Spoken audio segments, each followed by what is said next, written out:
વડોદરા શહેરના છાણી ટીપીતેર વિસ્તારમાં વ્રજભૂમિ ગરબા મહોત્સવમાં સૌ ખેલૈયાઓ માટે નિઃશુલ્ક પ્રવેશની અનોખી પહેલ શરૂ કરવામાં આવી છે।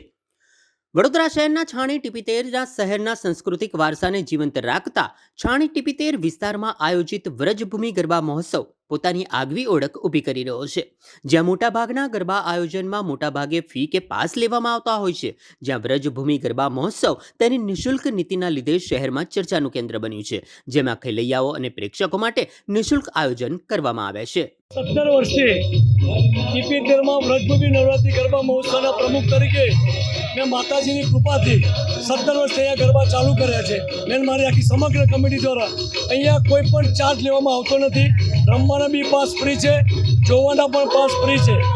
મારી દીકરી મારા આંગણે એ સૂત્ર સાર્થક કરવા માટે ટીપીતેર અને સમગ્ર વિસ્તારની બાળકો અહીંયા માતાજીના પ્રાંગણમાં ગરબા ગાય। અહીંયા ડેલી જેટલા બાળકો રમે છે, બહેનો રમે છે, એમને લાણી આપવામાં આવે છે, તે ઉપર ઇનામ આપવામાં આવે છે અને છેલ્લા દિવસે 100 થી 150 બમ્પો ઇનામ અહીંયા આપવામાં આવે છે।